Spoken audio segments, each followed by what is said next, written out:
Welcome to The Truth Is In There podcast with me, your host, Dan Stevens.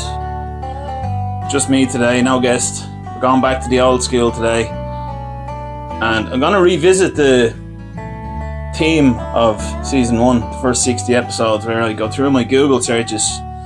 Of course, there'll be no repeat searches. But yeah, I know I never addressed it, but I've been looking a bit different these days. You know, I have a moustache. I shaved my beard off, regretted it immediately.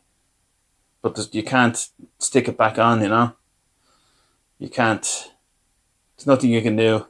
So all I could do was just leave a moustache to leave some sort of remnants of, you know, facial hair. The worst thing about it was, though, seeing my nephew's 6, and he was just about to go 3, I think, when I started growing it. So he was 2 when I had the beard, and then he saw me for the first time. I walked up to him, and I'd forgotten I'd shaved it, and I was like, hey, Tig. And he's like, what happened to your face, Daniel? I'm like, oh, I shaved off my beard, Tig. And he goes, why is your face shaped like that? I was like, well, if you really must know, I've put on 2 stone since I had the beard, right? And it was just, he was so shocked, the shock in his face, you know. But he got used to it. And he's like saying to me earlier on today, because look, I tell you who's really not happy. This guy, look at that fella. Because look, who is that now, you know, on the poster? Who is he? That's why I'm covering him. I'm ashamed. You know, look. Hey. So sorry, just for the listeners, yeah, I've gotten a poster now for the YouTube show. But anyway, a lot of changes going on, you know. Well, not a lot, just no beard now. But I am growing it back. Kind of in a purgatory now of stubble and moustache. Who cares anyway? The truth is in there. That's all that matters. And we're here. Alright. So, what's that? Oh yeah. Right, let's go. So, I've been looking over my Google searches for the last couple of weeks. And picked out a few. So, first one was... Just going to move the mic here a little bit. Famous Shakespeare quotes. I found a few. The reason why I was looking for that was because I went to see Shakespeare. I went to see King Lear, and my friend and fellow comedian Terry O'Neill was in it. Brilliant actor. It was a play in the Gate Theatre in Dublin, and it ran for a couple of months, I think. Just 3 hours long. Oh, I don't know how they do it. I really admire actors after, you know, I already did, but to do that same performance every day for so long, it's absolutely unbelievable. So I went to see that, King Lear. I studied it in school as well, and I've since been writing a joke about it. That the joke is that it was like very long. It was 3 hours long, but the book took 2 years, you know. And they had different endings. One, a few people died. Most of the people died, and the other one, I failed English, which I didn't actually. It's a lie. I passed. I got an A in English actually. I think an A or a B, one or the other. Fantastic result either way. But English was my strong suit in school. Honours level English that was. So I was looking up, sometimes I just look up phrases and stuff to try and inspire me with jokes. So now I'll say to the audience, has anyone seen King Lear? And then someone will go, yeah, and I'll go, oh, thou hast. So that was one Shakespearean sort of language. I didn't understand about 90% of the play itself. So, still enjoyed it though. There was an interval. Again, so Terry was playing Cornwall, and O and M. Sorry, that's just me moving my head and revealing the poster behind my head for the Spotify listeners. But Terry was playing Cornwall, and I was in the front row. I booked it late, spontaneous as usual decision. Booked it late and sitting in the front row. And of course, this is something I've realised since I started doing comedy, is that where I get my kicks, and it goes back to my school days, is catching eyes with people and then making faces at them, or trying to extract emotion through looking at them. For some reason, I always got a kick out of that ever since I was 5 or 6 years old, and it carried on through school, and it carried on everywhere through life. And then probably the reason I realised why I got into comedy, what inspired me, was got into doing stand-up comedy almost 2.5 to 3 years ago now, was being in the counselling and psychotherapy degree. I started a counselling and psychotherapy degree part-time when I was doing electrical work, which I still do every now and then, but I did 1 year of it, and that was me gone. I knew I couldn't be a therapist, because we had a class called Process Group, and there's 10 of you sitting around in a circle, and you have to sit there together and be in your own presence and aware of your own presence and how you are perceived in others' presence around you or something. It's just really vague, and there's a facilitator in there. And he was a nice fella, but they don't tell you what to do. And if we started talking about, I'm scared about the exams, or something, he'd be like, no, keep it in the room. That was the only instruction. Keep it in the room, you know? And, sorry, one sec. This in the bloody room. Keep it in the room. And so one day I was and I would be, before I go into it, I would be trying to catch people's eyes all the time. You're sitting in a circle, I just couldn't help it. I'd just be like,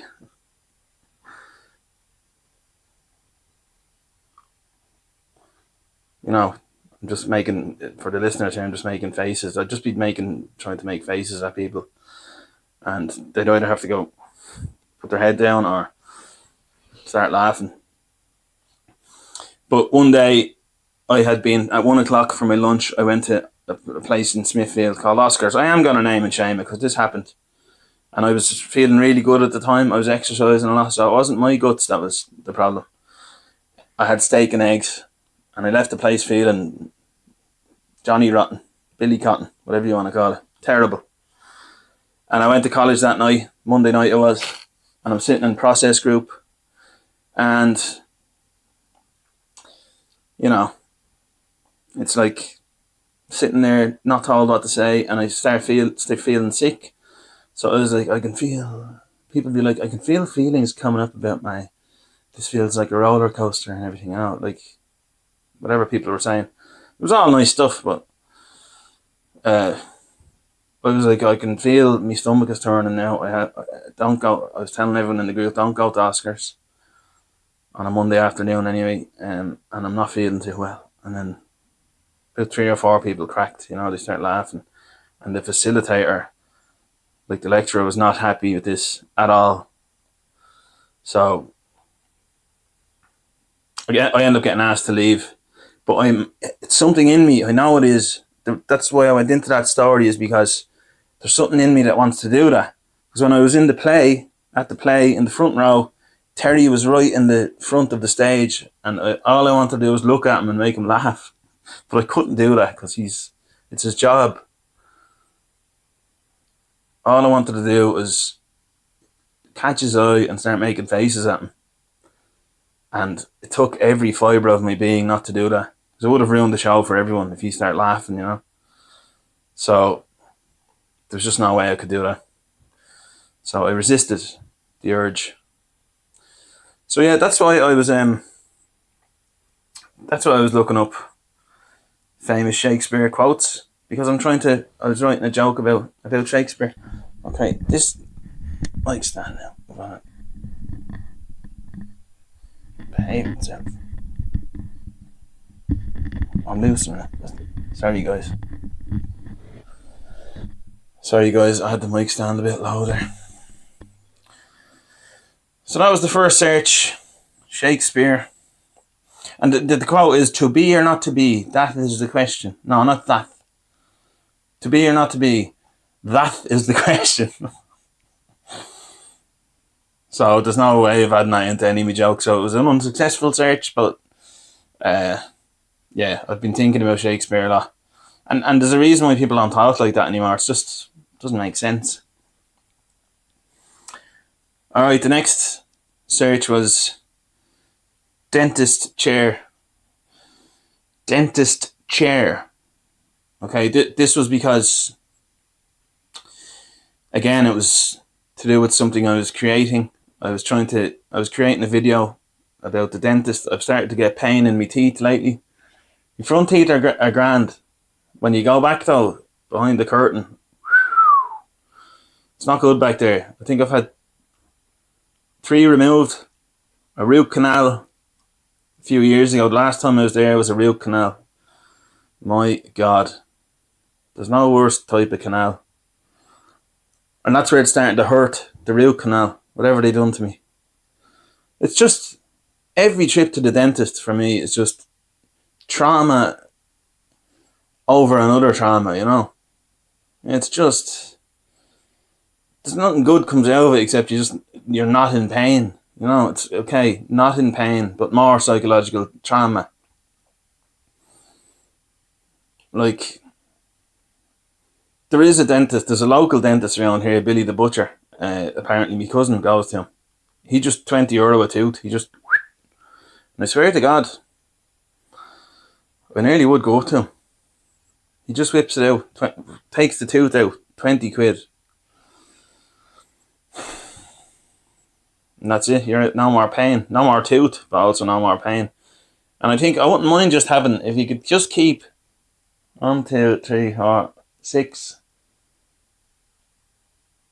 Say that the front 14, if I could keep them, just get rid of the rest, it'd be grand. Because no one sees it. Oh no, I wouldn't be able to chew stuff, but that'd be better. I'd eat less. So yeah, might have to hit up Billy the Butcher. Times are tough. I'm in pain. No, the pain came and then went away again. So that's the main thing. It's gone now. But just at the tail end of COVID, I think I went to the dentist and she was...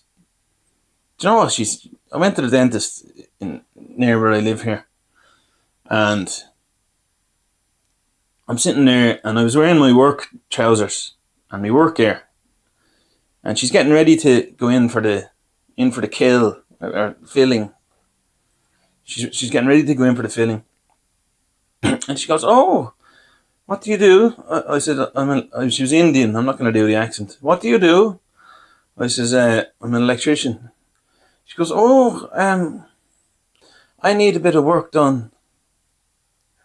I says, "I need a bit of work done." There, my mouth open. She was after doing all that crack, blowing out the cobwebs or whatever. And she's like, "Oh, would you come up and have a look at a job in my house? There's something wrong. I need work done." I was like, "Well, will you give me a few bob off this then?"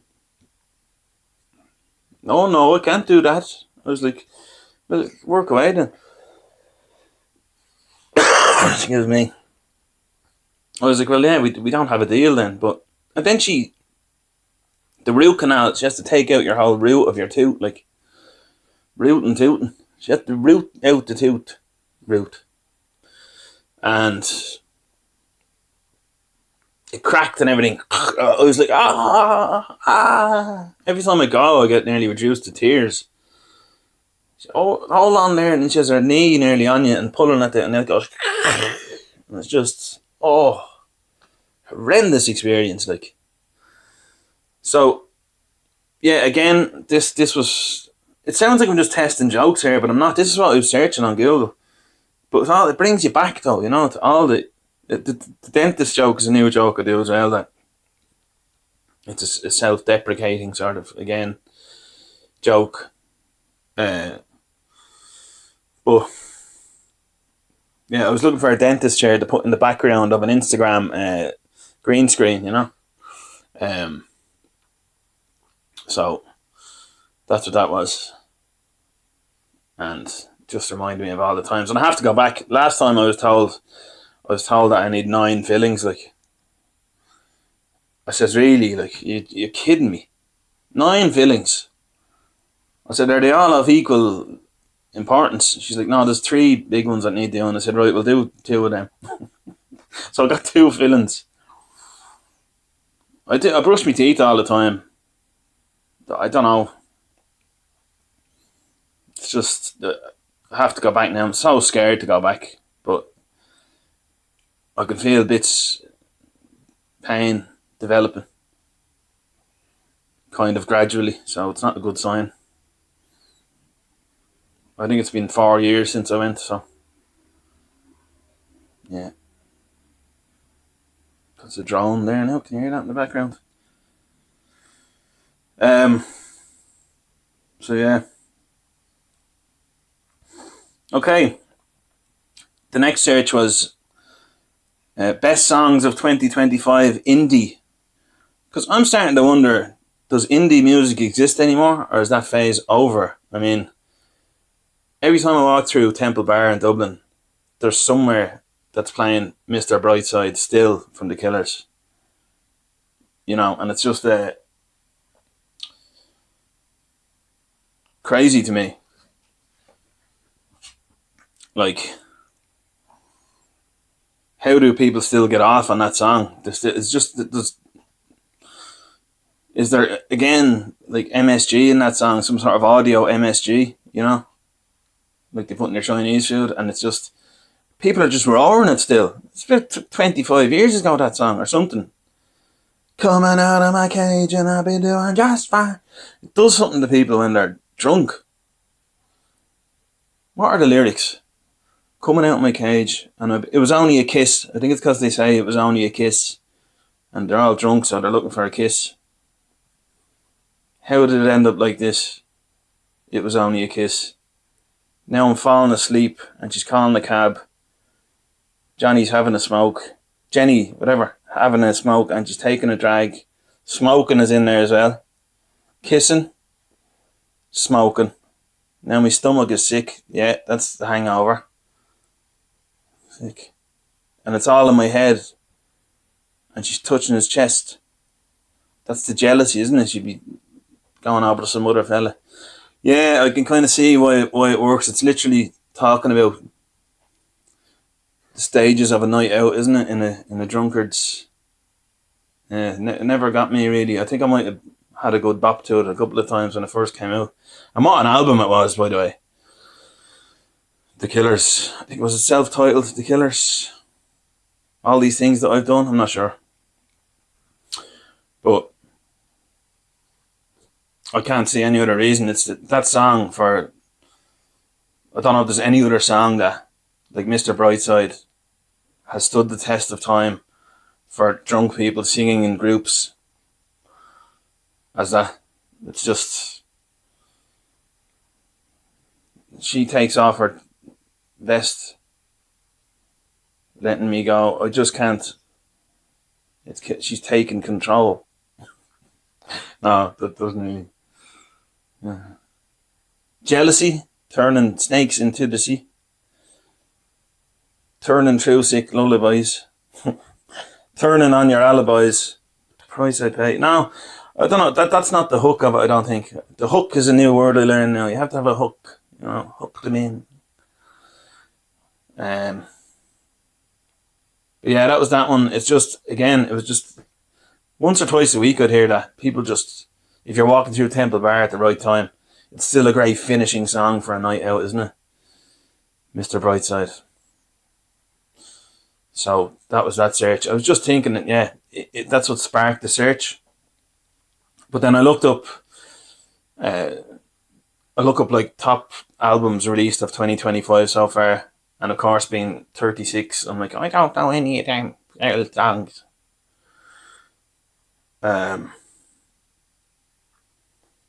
Yeah, so that was that one. I don't know if indie is still a genre. Is it anymore? We can talk about it in the comments there. What do you think? Is indie still a genre? Or has it ran its course? Rock and roll, I think, will always survive. It just changes forms, doesn't it? What's the current version of indie music? I'm not sure. I'm not up with it. I just stick to the odd new tune. Like Sam Fender, I like him at the moment. He's good. Things like that. But yeah, just I'm looking down here because I have my little diary here. I've written down there was just another couple of quick ones as well that I picked out. Avril Lavigne Now. And I hadn't seen her, and I really fancied her. And then when I found out she was gone out with Chad Kroeger from Nickelback, it broke my heart. I just couldn't believe it. As if I was ever going to be going out with her. But she's just... I've always said she was my childhood crush, you know. And I looked her up now and I still, you know, she looks well. Still looking very well. And I think she broke up with Chad a good few years ago. The last article about her, I think, that I read when I looked it up was 6 years ago, and she was seeing a new fella after going out with Chad Kroeger from Nickelback. Jeez, I'd say that inspired a few good songs from Nickelback. I don't know who left who. I didn't look into it that much, but she still looks fantastic. Then there was another one, which was when I'm driving now, and I think of something I want to search, I use the voice function on Google. So just for safety, you know, and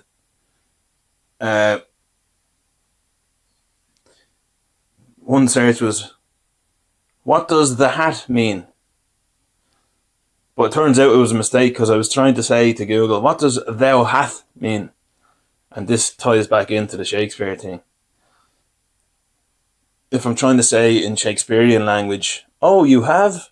Is it thou hath or thou hast? That is the question. So it turns out it's thou hath, I think.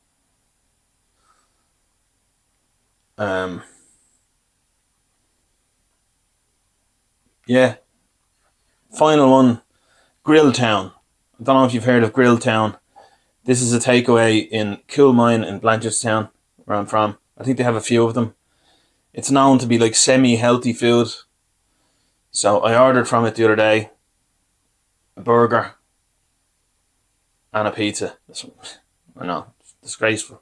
Small pizza and a burger, no chips.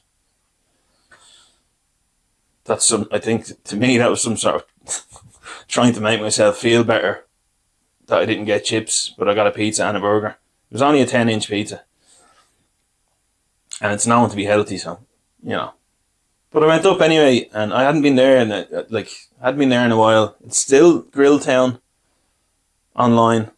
The logo is still the same. Everything is still the same. And I drive up to the exact spot where it was, and it's gone. And my food is ready 5 minutes ago. I collect it. I don't get stuff delivered. It's too awkward. So I was collecting it, and I rang them, and I said, excuse me, where is your restaurant gone?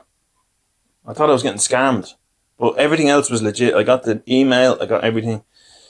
And he goes, oh, Mazzoni's. I was like, sorry. No, not Mazzoni's. Pizza Max. One of them. It's Pizza Max. And I was like, is this Pizza Max? He goes, no, it's Grilltown. I was like, alright. So I go into Pizza Max. He goes, yes. So I walk into Pizza Max. And I said, collection, Daniel. And he's like, oh. He goes, how comes you had to ring? You couldn't find it. I was like, because your sign isn't outside. It says it's Pizza Max, not Grilltown. Oh, he goes, we changed this 2.5 years ago. I was like, oh. For some reason, I went into it as if I was wrong then. I was like, oh, right. I said, sorry, I've been travelling quite a bit. And I was kind of apologising for not. I was like, I've been eating a bit healthy. Travelling a bit in America and all this. Oh, why are you travelling? I said, why do you not have your sign outside? Would you not even put a sign saying Grilltown is in here? Or something. It's just you suspect to know that it's in Pizza Max. But he said, anyway, he's like, oh, America. What do you think of America now? I was like, grand. Then he goes, what do you think of Donald Trump? I said, I don't like any politicians, so he's funny. So, I think he's funny. I think, I like funny people. So, yeah, but don't like any of them. Don't trust any of them. The only one you can trust is yourself and your family. Anyway, I won't get dragged into the weeds on politics. Need to give people a break from that, I think. You know? Give people a break from all the things that we have to worry about in this world. Anyway, that's it for this episode. Jeez, I feel good doing those searches. I hope you have enjoyed it. I got a couple of requests in to do a couple of Google searches episodes again. So why not? I hope the viewers like the backdrop here. And yeah, hope you've enjoyed the episode. It's The Truth Is In There podcast on Instagram. Give the Spotify a follow. And a 5-star rating, please, if you've enjoyed the episodes so far. Like and subscribe on YouTube. And yeah, if you fancy supporting the growth of the podcast, check out the link in the episode description, the Buy Me Coffee link. I'm Dan Stevens, I'm your host. Thank you for watching and listening, and I'll talk to you again soon.